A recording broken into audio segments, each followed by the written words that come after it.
गर्मियों का मौसम यानी कि सूर्य का ताप सबसे अधिक है और हीट वेव्स यानी कि गर्म हवाएं चल रही हैं और इन सभी का प्रभाव हमारे स्वास्थ्य पर पड़ता है और हमें बहुत सारी स्वास्थ्य संबंधित समस्याएं इसमें झेलनी पड़ती हैं। लेकिन इसमें घबराने की बात नहीं है, हमारी हजारों साल पुरानी चिकित्सा पद्धति के पास इसका सटीक समाधान है। तो आइए इसी चीज को आज हम समझते हैं कि किस तरह से इस भयंकर गर्मी में खुद को फिट एंड हेल्दी रखा जा सकता है। तो आइए बिना समय गवाए इस वीडियो को शुरू करते हैं। सभी को प्रणाम, एक बार फिर से आपका स्वागत है फिट विद आयुर्वेदा पर। आयुर्वेद अनुसार आदान काल का सबसे अंतिम काल जब सूर्य अपने प्रचंड ताप पर होता है, वायु शुष्क हो जाती है यानी कि एयर ड्राई हो जाती है और जल तत्व धरती से सूखता है। इसके कारण वात और पित्त की इस शरीर में वृद्धि होती है और कफ कम हो जाता है, जिसके कारण वात और पित्त जनित रोग हमारे शरीर में होते हैं। पित्त के बहुत अधिक बढ़ जाने से हमारा मेटाबॉलिज्म बिगड़ जाता है और हमारा पाचन खराब हो जाता है। साथ ही साथ स्किन की बहुत सारी समस्याएं, स्किन डिसऑर्डर हो जाते हैं जैसे खाज, खुजली, रैशेज इत्यादि, और भूख का बहुत ही कम हो जाना, साथ ही डायरिया जैसी आपको समस्या हो सकती है, या बार बार प्यास का लगना या मुंह और गले का सूखना, और वायु के कारण ड्राइनेस बहुत अधिक बढ़ जाती है। इन सभी के कारण हमारा शरीर सूखता है और धीरे धीरे कमजोर होता है। इस कारण से इस मौसम में अक्सर वजन घट जाता है या शरीर दुबला पतला बहुत अधिक दिखाई पड़ता है, और गर्मी के कारण हमें लू लग सकती है, कामला या पीलिया जिसे जॉन्डिस कहा जाता है, इस तरह के रोग भी हो सकते हैं, बुखार इत्यादि होने की समस्या इसमें हो जाती है। तो अब हम समझते हैं इन सभी चीजों से छुटकारा पाने के लिए हमारे आयुर्वेदाचार्यों ने ऋतुचर्या का विधान किया है और इसके अंदर ग्रीष्म ऋतुचर्या के बारे में आज हम समझेंगे। इन सभी समस्याओं से निपटने के लिए इस मौसम में कुछ आहार विहार बतलाए गए हैं। आहार यानी कि भोजन यानी कि खान पान, और विहार यानी कि हैबिट्स, किस तरह की आदतें हमें इस मौसम में रखनी चाहिए। बेसिकली आहार यानी कि डाइट की बात करें तो इसके अंदर मधुर, स्निग्ध और शीतल द्रव्यों का विधान बतलाया गया है। मधुर चीजें जो वात और पित्त को शांत करके हमारे शरीर में ताकत प्रदान कराने वाली होती हैं। मधुर अर्थात स्वीट टेस्ट, जो कि मीठे पदार्थ जो होते हैं नेचुरली तौर पर, उन सभी का सेवन इस मौसम में अच्छे से किया जा सकता है। साथ ही स्निग्ध चीजें यानी कि ऑयली, जिसके अंदर बेसिकली इस मौसम में घी का उपयोग करना चाहिए। खास करके जो भैंस का घी होता है वो बहुत अधिक शीतल होता है, जिनको बहुत हाइपर पित्त होता है उनके लिए काफी अच्छा है। हाँ, लेकिन इसमें जो स्निग्ध यानी कि ऑयल, जो गर्म तेल होते हैं जैसे सरसों तेल इत्यादि, वो उतने अच्छे नहीं है, ये पित्त को बढ़ा सकते हैं। लेकिन वात और पित्त दोनों को कंट्रोल रखना है तो घी सबसे बेस्ट है। इस मौसम में शीतल चीजें यानी कि ठंडे द्रव्य यानी कि पेय पदार्थ इत्यादि का सेवन करना चाहिए, क्योंकि जल तत्व इस मौसम में बहुत हमारे शरीर में कम हो जाता है और इसको बैलेंस करने के लिए हमें हाइड्रेटेड रहने के लिए बहुत अधिक मात्रा में लिक्विड डाइट का ही प्रयोग करना चाहिए। सॉलिड डाइट हमारा पाचन इसमें खराब रहता है तो उस कारण बहुत अधिक अच्छी नहीं रहती है।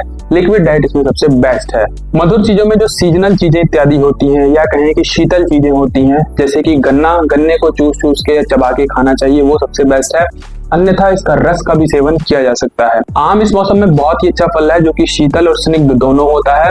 साथ साथ ये गुरु भी होता है, तो इसीलिए थोड़ा संभल के इसका पाचन करना चाहिए। जिनका पाचन थोड़ा मध्यम हो या कम हो तो उनको बहुत अधिक मात्रा में आम का सेवन नहीं करना चाहिए, जिससे उनको डायरिया इत्यादि की समस्या हो सकती है। मीठे में मिश्री का प्रयोग इस मौसम में अवश्य करना चाहिए, जो कि हमारे अंदर तरावट रखती है, शीतलता, ठंडक रखती है और पानी की कमी को पूरी करती रहती है। साथ ही द्राक्ष जैसे फलों का सेवन यानी कि अंगूर का इसमें सेवन अवश्य करना चाहिए, वो भी इसमें काफी अच्छा माना जाता है। और अनार, जो कि खास करके मीठे होने चाहिए, खट्टे अनार पित्त को बढ़ा सकते हैं तो मीठे अनार का यहाँ पर सेवन करना चाहिए। केला इत्यादि जो फल होते हैं ये भी इस मौसम में अच्छे हैं अगर आपका पाचन अच्छा है तो। इस मौसम में एक और विशेष फल है जो कि अवश्य सेवन करना चाहिए, वो है बेल यानी कि जिसको श्रीफल भी कह दिया जाता है।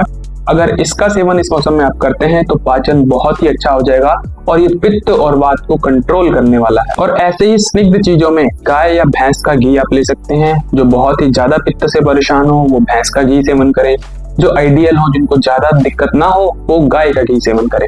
साथ ही साथ नारियल का तेल भी इसमें सेवन किया जा सकता है। फिर ऐसे ही कुछ शीतल पेय यानी कि पीने योग्य जो पदार्थ होते हैं, लिक्विड डाइट, उसके बारे में भी आयुर्वेद बतलाता है, जो कि आपको इंस्टेंट एनर्जी देने वाला है और तरोताजा रखने वाला है। उसमें जो सबसे टॉप पे है वो है सत्तू, यानी कि जौ और चना इत्यादि के जो सत्तू होते हैं, यानी कि जौ चना को पहले अच्छे से रोस्ट किया जाता है, फिर उसको पीस के पाउडर फॉर्म में कर लिया जाता है। तो इस सत्तू को जल में बराबर मात्रा में घोल लें, यानी कि ज्यादा ये ना पतला हो ना ज्यादा गाढ़ा हो। उसको बराबर मात्रा में घोल के उसमें मिश्री इत्यादि मिला करके और उसमें 1 चम्मच घी मिला लें ऊपर से, और उसका सेवन करें। इंस्टेंट एनर्जी देने वाला है, चाहे कितनी मर्जी धूप लगी हो, कैसी मर्जी हालत हो गई हो, कितनी भी डिहाइड्रेशन हो गई हो, ये इंस्टेंट एनर्जी देने वाला है, पानी की कमी को पूरा करने वाला है और तरोताजा रखने वाला है। तो सबसे बेस्ट चीज जो कि आपको लू इत्यादि से भी बचाता है। और भी बहुत से शीतल पेय हैं जो आप तैयार कर सकते हैं, जैसे 1 से 2 खजूर ले लीजिए, अंजीर 1 से 2 ले लीजिए और मुनक्का 5 से 10 मुनक्का ले लीजिए। इन सभी को रात में पानी में भिगो दीजिए कांच के बर्तन में, और सुबह इन सबको क्रश करके यानी कि पीस करके या तो घोट करके या मिक्सी में, जैसे भी आप आसानी से बना पाए, और इसी के पानी में इसे पीस करके इसे तैयार कर लीजिए और इसका सेवन कीजिए, जो कि आपकी पानी की कमी को पूरी तरह से दूर करने वाला है, आपको हाइड्रेटेड रखने वाला है और ठंडा रखने वाला है। ये जो खजूर अंजीर मुनक्की की ड्रिंक है आपको ताकत प्रदान करने वाली है और वात पित्त को भी शांत रखती है। इस मौसम में लू और बुखार इत्यादि से बचने के लिए एक और बेस्ट ड्रिंक है जो है कच्चे आम का पन्ना।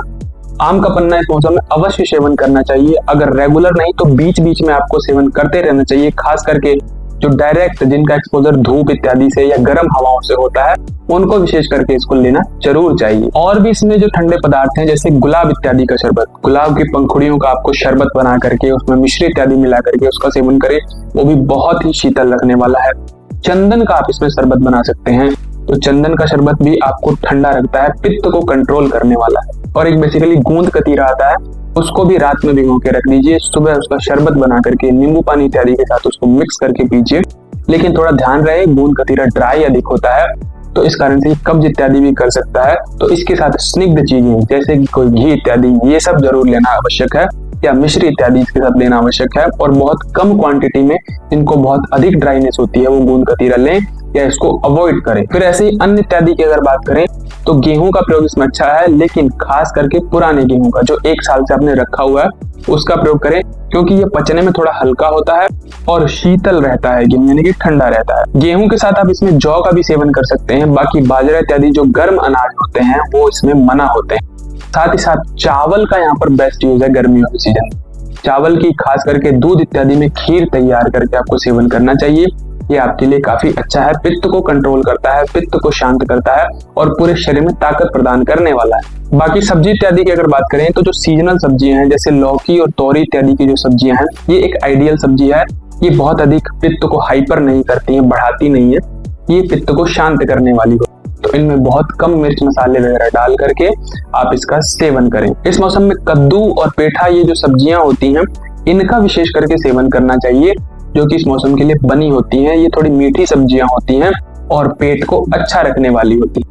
साथ ही थोड़ी कड़वी सब्जियां जैसे करेला और परमल इत्यादि ये भी इस मौसम में बहुत अच्छी हैं, जो कि पित्त को शांत करके रखने वाली होती हैं और आपका डाइजेशन बहुत इंप्रूव कर देती है। साथ ही इसमें जो सैलेड इत्यादि के रूप में आप तर चीजें ले सकते हैं जो आपके शरीर में पानी की कमी को पूरा करती हैं, तरावट रखती हैं, जैसे तरबूज इत्यादि। खरबूज का भी इसमें सेवन कर सकते हैं, ककड़ी, खीरा, इस तरह की चीजें आपको रेगुलर तौर पे लेते रहनी चाहिए। एक और कंद है जिसका विशेषकर प्रयोग आपको करना चाहिए कच्चे फॉर्म में, यानी कि कच्चा जो प्याज का सलाद होता है या प्याज होता है आपको विशेष करके इस मौसम में अधिक सेवन करना चाहिए, जो कि आपको लू इत्यादि से या गर्म हवाओं से या हीट वेव से बचाने वाला है। इस तरह की समस्या आपको ये नहीं होने देगा। फिर आगे बात करते हैं कि क्या चीज विशेष करके इस मौसम में परहेज करनी चाहिए या बिल्कुल नहीं लेनी चाहिए या बहुत अधिक तक इससे बच के रहना चाहिए। इस मौसम में पित्त बहुत अधिक बढ़ जाता है, तो खास करके जो पित्त बढ़ाने वाली चीजें हैं उन सभी से हमें बचना चाहिए, खास करके उन्हें जिनको बहुत अधिक मात्रा में पित्त बढ़ता है और गर्मियों से बहुत अधिक प्रॉब्लम होती है। तो विशेषकर जो 3 स्वाद होते हैं, खास करके नमक, खट्टा और तीखा, ये जो 3 स्वाद होते हैं पित्त को बढ़ाने वाले होते हैं। नमक है जो स्वादों में यानी जो 6 टेस्ट है इन सब में उष्ण यानी कि गर्म माना जाता है, अति उष्ण बोला गया है, तो इस स्वाद से बहुत हद तक बचना चाहिए। जो एक्सेस में नमक सलाद के ऊपर चीजों के ऊपर डाल के खाने वाली आदत है, इनको गर्मियों में तो बिल्कुल अवॉइड करना चाहिए। साथ ही खट्टी चीजें, जो बहुत खट्टी चीजें होती हैं वो भी पित्त को बढ़ाने वाली होती हैं, तो इनसे भी बचना चाहिए। नींबू इत्यादि पानी इत्यादि में घोल करके थोड़ा बहुत चलेगा, अगर फिर भी उससे एसिडिटी होती है या हाइपर एसिडिटी हो जाती है, एसिड रिफ्लक्स होता है, तो भी फिर आप नींबू से बच सकते हैं। बाकी अदर खट्टी चीजें बिल्कुल मना है। और तीखा यानी कि जो चटपटा तीखा मिर्च मसालेदार भोजन है, बहुत अधिक मसाला डाल करके खाए जाने वाला जो भोजन है, फास्ट फूड है, ये सभी इस मौसम में अवॉइड करने चाहिए, नहीं तो आपका पाचन बुरी तरह से खराब हो सकता है। बहुत अधिक मात्रा में चाय कॉफी इत्यादि इन सभी का सेवन नहीं करना चाहिए, या मैं तो कहूंगा बिल्कुल इन सब चीजों को हमेशा के लिए छोड़ देना चाहिए। एक और विशेष चीज है इस मौसम में जिससे बचना बहुत जरूरी है, वो है दही। दही प्रकृति में उष्ण होता है और गर्मियों के मौसम में ये चर्म रोग इत्यादि या खून की गर्मी बढ़ा करके बहुत सारी समस्या आपको कर सकता है। बट फिर भी अगर कोई दही लेना चाहता है तो एक हिस्सा जो दही है बाकी 3 हिस्से जल मिला करके, यानी कि उसको अच्छे से पतला करके उसका तक्र बना करके लेना चाहिए। हाँ, इसमें छाछ, लस्सी इत्यादि इन सभी का सेवन भोजन के साथ दोपहर इत्यादि में अवश्य करना चाहिए, ये अच्छा है, परंतु सीधे दही का प्रयोग इसमें अच्छा नहीं है। उष्ण चीजों के अंदर विशेष करके मदिरा, मद या शराब का सेवन इस मौसम में, अल्कोहल यानी कि ड्रिंक करना इस मौसम में बिल्कुल मना होता है, क्योंकि ये बहुत उष्ण होता है, लीवर के रोग ये बढ़ा सकता है। फिर भी किसी को बहुत ही नहीं रहा जा रहा है 2-4 दिन पे, 10 दिन पे, तो बहुत अधिक मात्रा में जल मिला करके मदिरा यानी कि शराब का सेवन करना चाहिए और हो सके तो इसको बिल्कुल अवॉइड करना चाहिए। अब बात करते हैं बिहार यानी कि हैबिट्स की। तो हैबिट्स के अंदर सबसे पहली चीज है एयर कंडीशन या शीतल जो जगह होती है, इस तरह के रूम में, इस तरह के भवन में, इस तरह के गृह में रहना चाहिए, या कोई ठंडे बाग बगीचा या छाएदार जो जगह होती है यहाँ पर हमारा आसन रहना चाहिए ताकि हम गर्मियों से बच सकें। खास करके बॉडी पर लगाने के लिए कुछ शीतल यानी कि ठंडे लेप बतलाए गए हैं, जो कि विशेष करके उनको जरूर लगाना चाहिए जिनको बहुत अधिक गर्मी लगा करती है। किसी को देखा होगा आपने, गर्मियों में बहुत परेशान रहते हैं, बिना बात के बस खुजली, बेचैनी, इरिटेशन, इस तरह की चीजें उनको होती है, गर्मी बिल्कुल बर्दाश्त नहीं होती है।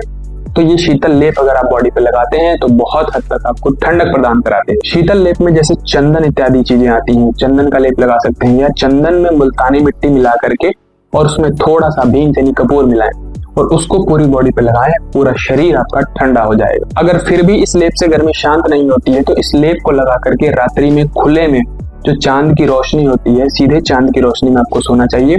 इससे पूरी तरह से पित्त कंट्रोल हो जाता है और बढ़ी हुई गर्मी शांत हो जाती है। और जो चावल इत्यादि की खीर है उसको भी रात में चांद की रोशनी में रख के अगर आप सुबह सेवन करते हैं तो ये भी पित्त को शांत करने वाला है। बहुत अधिक भाग दौड़, ज्यादा एक्सरसाइज, कूद फान, इस तरह की चीजें इस मौसम में अवॉइड की जाती हैं, जो कि गर्मी को बढ़ाती है और आपको शरीर को कमजोर भी करती है, क्योंकि इस मौसम में बल बहुत ही कम रहता है।